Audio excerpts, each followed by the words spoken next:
ओम श्री गणेशाय नमः। अथ श्री महाभारत कथा। नारायणं नमस्कृत्य नरं चैव नरोत्तमं देवीं सरस्वतीं व्यासं ततो जयमुदीरयेत्। अंतर्यामी नारायण स्वरूप भगवान श्री कृष्ण, उनके सखा नर रत्न अर्जुन, उनकी लीला प्रकट करने वाली भगवती सरस्वती और उसके वक्ता भगवान व्यास को नमस्कार करके आसुरी संपत्तियों का नाश करके अंतःकरण पर विजय प्राप्त कराने वाले महाभारत ग्रंथ का पाठ करना चाहिए।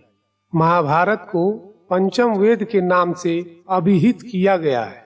यह भारत का सच्चा एवं बृहत इतिहास तो है ही, जैसा कि इसके नाम से ही व्यक्त होता है। महाभारत संस्कृत वांग्मय की एक अमूल्य निधि है। इसमें धर्म, ज्ञान, वैराग्य, भक्ति, योग, नीति, सदाचार, अध्यात्म आदि सभी विषयों का अत्यंत विशद एवं सार गर्भित विवेचन किया गया है। इसके रचयिता महर्षि कृष्ण द्वैपायन श्री वेद व्यास जी ने ही अपने श्रीमुख से इसके विषय में कहा है, यन्ने हास्ति न कुत्रचित्, अर्थात जिस विषय की चर्चा इसमें नहीं की गई है उसकी चर्चा अन्यत्र कहीं भी उपलब्ध नहीं है। इस ग्रंथ की जितनी प्रशंसा की जाए वह थोड़ी ही है। तो आइए भक्त वत्सल भगवान श्री कृष्ण का स्मरण करते हुए श्री महाभारत कथा शुरू करें। ओम। महाभारत आदि पर्व ग्रंथ का उपक्रम। ओम नमो भगवते वासुदेवाय। ओम नमः पितामहाय। ओम नमः प्रजापतिभ्यः। ओम नमः कृष्ण द्वैपायनाय। ओम नमः सर्व विघ्न विनायकेभ्यः। लोमहर्षण के पुत्र उग्रश्रवा सूत वंश के श्रेष्ठ पौराणिक थे। एक बार जब नैमिषारण्य क्षेत्र में कुलपति शौनक 12 वर्ष का सत्संग सत्र कर रहे थे, तब उग्रश्रवा बड़ी विनय के साथ सुख से बैठे हुए व्रतनिष्ठ ब्रह्मर्षियों के पास आए। जब नैमिषारण्यवासी तपस्वी ऋषियों ने देखा कि उग्रश्रवा हमारे आश्रम में आ गए हैं, तब उनसे चित्र विचित्र कथा सुनने के लिए उन लोगों ने उन्हें घेर लिया। उग्रश्रवा ने हाथ जोड़कर सबको प्रणाम किया और सत्कार पाकर उनकी तपस्या के संबंध में कुशल प्रश्न किए। सब ऋषि मुनि अपने अपने आसन पर विराजमान हो गए और उनके आज्ञा अनुसार वे भी अपने आसन पर बैठ गए। जब वे सुख पूर्वक बैठकर विश्राम कर चुके, तब किसी ऋषि ने कथा का प्रसंग प्रस्तुत करने के लिए उनसे यह प्रश्न किया, सूत नंदन, आप कहाँ से आ रहे हैं? आपने अब तक का समय कहाँ व्यतीत किया है?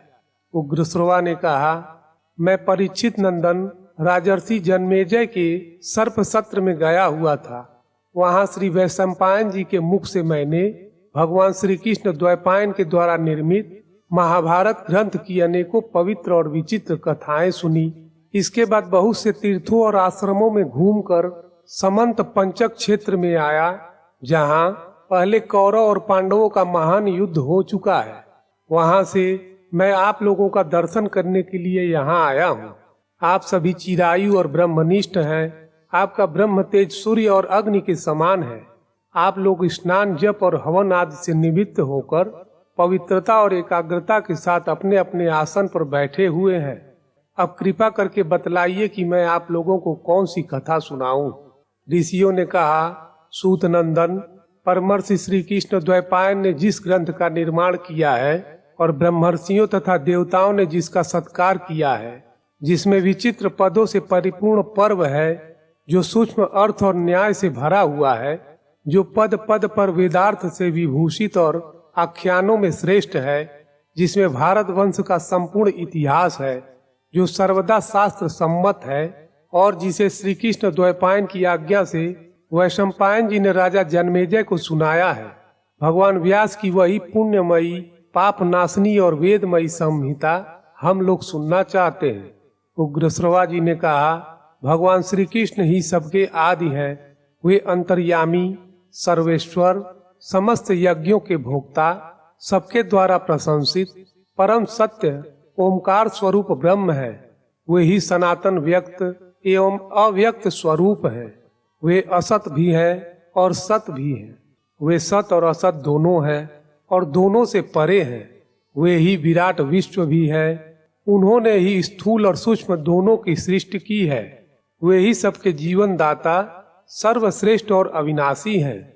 वे ही मंगलकारी, मंगल स्वरूप, सर्वव्यापक, सबके वांछनीय, निष्पाप और परम पवित्र हैं। उन्हीं चराचर गुरु नयन मनोहारी ऋषिकेश को नमस्कार करके सर्वलोक पूजित अद्भुत कर्मा भगवान व्यास की पवित्र रचना महाभारत का वर्णन करता हूँ। पृथ्वी में अनेकों प्रतिभाशाली विद्वानों ने इस इतिहास का पहले वर्णन किया है, अब करते हैं और आगे भी करेंगे। यह परम ज्ञान स्वरूप ग्रंथ तीनों लोकों में प्रतिष्ठित है। कोई संक्षेप से तो कोई विस्तार से इसे धारण करते हैं। इसकी शब्दावली शुभ है। इसमें अनेकों छंद हैं और देवता तथा मनुष्यों की मर्यादा का इसमें स्पष्ट वर्णन है। जिस समय यह जगत ज्ञान और प्रकाश से शून्य था तथा अंधकार से परिपूर्ण था, उस समय एक बहुत बड़ा अंडा उत्पन्न हुआ और वही समस्त प्रजा की उत्पत्ति का कारण बना। वह बड़ा ही दिव्य और ज्योतिर्मय था। श्रुति उसमें सत्य, सनातन, ज्योतिर्मय ब्रह्म का वर्णन करती है। वह ब्रह्म अलौकिक, अचिंत्य, सर्वत्र सम, अव्यक्त, कारण स्वरूप तथा सत और असत दोनों हैं। उसी अंडे से लोक पितामह प्रजापति ब्रह्मा जी प्रकट हुए। तदनंतर 10 प्रचेता, दक्ष, उनके 7 पुत्र, 7 ऋषि और 14 मनु उत्पन्न हुए।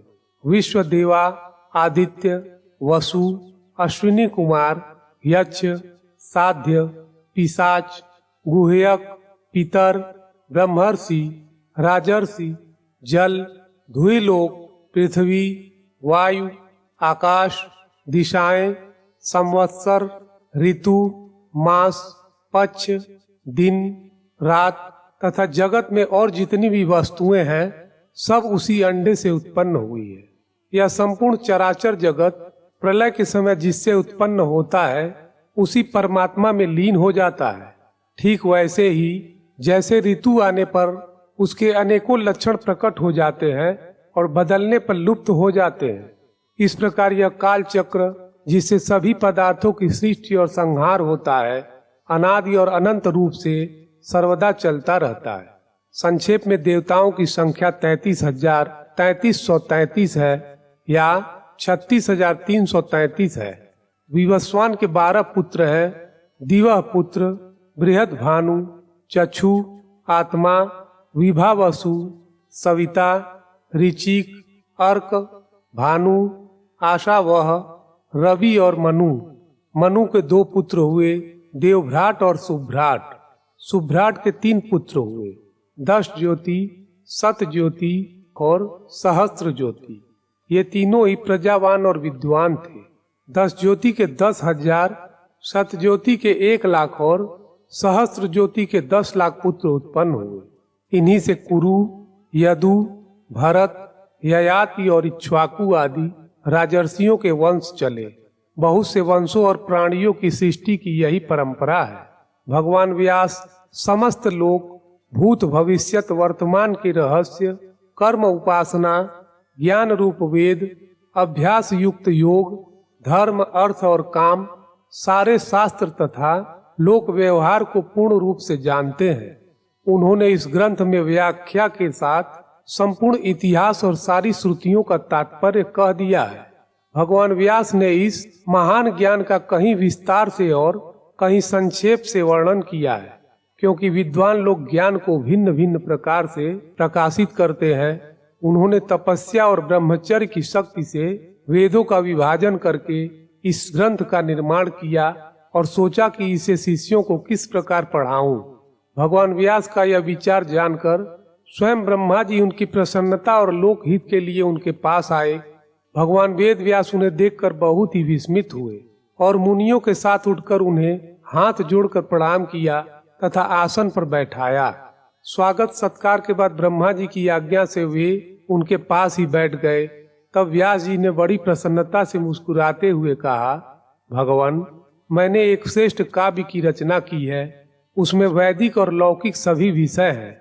इसमें वेदांग सहित उपनिषद, वेदों का क्रिया विस्तार, इतिहास, पुराण, भूत, भविष्यत और वर्तमान के वृतांत, बुढ़ापा, मृत्यु, भय, व्याधि आदि के भाव अभाव का निर्णय, आश्रम और वर्णों का धर्म, पुराणों का सार, तपस्या, ब्रह्मचर्य, पृथ्वी, चंद्र, सूर्य, ग्रह, नक्षत्र, तारा और युगों का वर्णन, उनका परिमाण, ऋग्वेद, यजुर्वेद, सामवेद, अथर्वण, अध्यात्म, न्याय, शिक्षा, चिकित्सा, दान, पाशुपत धर्म, देवता और मनुष्यों की उत्पत्ति, पवित्र तीर्थ, पवित्र देश, नदी, पर्वत, वन, समुद्र, पूर्वकल्प, दिव्य नगर, युद्ध कौशल, विविध भाषा, विविध जाति, लोक व्यवहार और सब में व्याप्त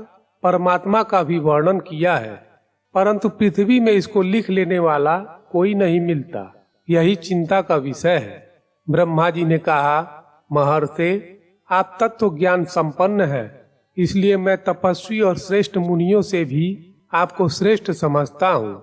आप जन्म से ही अपनी वाणी के द्वारा सत्य और वेदार्थ का कथन करते हैं, इसलिए आपका अपने ग्रंथ को काव्य कहना सत्य होगा। इसकी प्रसिद्धि काव्य के नाम से ही होगी। आपके काव्य से श्रेष्ठ काव्य का निर्माण जगत में कोई नहीं कर सकेगा। आप अपना ग्रंथ लिखने के लिए गणेश जी का स्मरण कीजिए। यह कहकर ब्रह्मा जी तो अपने लोक को चले गए और व्यास जी ने गणेश जी का स्मरण किया। स्मरण करते ही भक्त वांछा कल्पतरु गणेश जी उपस्थित हुए। व्यास जी ने पूजा करके उन्हें बैठाया और प्रार्थना की, भगवान, मैंने मन ही मन महाभारत की रचना की है। मैं बोलता हूँ और आप उसे लिखते जाइए। गणेश जी ने कहा, यदि मेरी कलम एक क्षण के लिए भी न रुके तो मैं लिखने का काम कर सकता हूँ। व्यास जी ने कहा, ठीक है, किंतु आप बिना समझे न लिखिएगा। गणेश जी ने तथास्तु कहकर लिखना स्वीकार कर लिया। भगवान व्यास ने कौतूहलवश कुछ ऐसे श्लोक बना दिए जो इस ग्रंथ की गांठ है। इसके संबंध में उन्होंने प्रतिज्ञा पूर्वक कहा है कि 8,800 श्लोकों का अर्थ मैं जानता हूँ, सुखदेव जानते हैं, संजय जानते हैं या नहीं, इसका कुछ निश्चय नहीं है। वे श्लोक अब भी इस ग्रंथ में हैं, बिना विचार किए उनका अर्थ नहीं खुल सकता। और तो क्या, सर्वज्ञ गणेश जी जब एक क्षण तक उनके श्लोकों के अर्थ का विचार करते थे, उतने में ही महर्षि व्यास दूसरे बहुत से श्लोकों की रचना कर डालते थे। यह महाभारत ज्ञान रूप अंजन की सलाई से अज्ञान के अंधकार में भटकते हुए लोगों की आंखें खोलने वाला है। इस भारत रूपी सूर्य ने धर्म, अर्थ, काम और मोक्ष चारों पुरुषार्थों का संक्षेप और विस्तार से वर्णन करके लोगों का अज्ञान अंधकार नष्ट किया है। इस भारत पुराण रूपी पूर्ण चंद्र ने श्रुत्यर्थ रूप चंद्रिका को छिटकाकर मनुष्यों की बुद्धि रूप कुमुदों को विकसित कर दिया है। इस इतिहास रूप दीपक ने संसार के तहखाने को उजाले से भर दिया है। भगवान श्री कृष्ण द्वैपायन ने इस ग्रंथ में कुरु वंश का विस्तार, गंधारी की धर्मशीलता, विदुर की प्रज्ञा, कुंती के धैर्य, दुर्योधन आदि की दुष्टता और पांडवों की सत्यता का वर्णन किया है। इसकी प्रत्येक कथा से भगवान श्री कृष्ण की अनिर्वचनीय महिमा प्रकट होती है। यह महाभारत रूप कल्प वृक्ष समस्त कवियों के लिए आश्रय स्थान है। इसी के आधार पर सब अपने अपने काव्य का निर्माण करेंगे। जो श्रद्धा पूर्वक महाभारत का अध्ययन करता है उसके सारे पाप नष्ट हो जाते हैं, क्योंकि इसमें देवर्षि, ब्रह्मर्षि, देवता आदि के परम पवित्र कर्मों का वर्णन है। इसमें सनातन पुरुष भगवान श्री कृष्ण का स्थान स्थान पर कीर्तन है। वे ही सत्य, हित, परम पवित्र और मंगलमय है। वे अविनाशी, अविचल, अखंड ज्ञान स्वरूप पर ब्रह्म है। बुद्धिमान लोग उन्हीं की लीलाओं का गायन करते हैं। वे सत और असत दोनों हैं। जगत की सारी चेष्टा उन्हीं की शक्ति से होती है। जो कुछ पंच भौतिक, आध्यात्मिक अथवा प्रकृति का मूलभूत निर्विशेष ब्रह्म स्वरूप है, वह सब उन्हीं का स्वरूप है। सन्यासी ध्यान के द्वारा उन्हीं का चिंतन करके मुक्त होते हैं और दर्पण में प्रतिबिंब के समान संपूर्ण प्रपंच को उन्हीं में स्थित देखते हैं। यह ग्रंथ उनके चरित्र से पूर्ण है, इसलिए इसका पाठ करने वाला पापों से छूट जाता है। इस महाभारत ग्रंथ का शरीर है सत्य और अमृत। इतिहास में यही सर्वश्रेष्ठ है। इतिहास और पुराणों के द्वारा ही वेदार्थ का निश्चय करना चाहिए। वेद अल्पज्ञ से भयभीत रहते हैं कि कहीं यह हमारा सत्यानाश न कर डाले। देवताओं ने महाभारत को तराजू पर वेदों के साथ रखकर तौला है। उस समय चारों वेदों से इसकी महत्ता अधिक सिद्ध हुई है। महत्ता और भगवत्ता के कारण ही इसे महाभारत कहते हैं। तपस्या, अध्ययन, वैदिक कर्मानुष्ठान, शिलोंछ वृत्ति आदि सभी चित्त शुद्धि के हेतु हैं, जब वे भाव शुद्धि के साथ किए जाएं। इस ग्रंथ रत्न में भाव शुद्धि पर विशेष जोर है, इसलिए महाभारत ग्रंथ का अध्ययन करते समय भी भाव शुद्ध रखना चाहिए। श्री महाभारत कथा आदि पर्व ग्रंथ का उपक्रम संपूर्ण। प्रिय श्रोताओं, इसके आगे की कथा को सुनने के लिए कृपया अथ मंत्र चैनल को लाइक करें, शेयर करें और सब्सक्राइब करें। जय श्री हरि।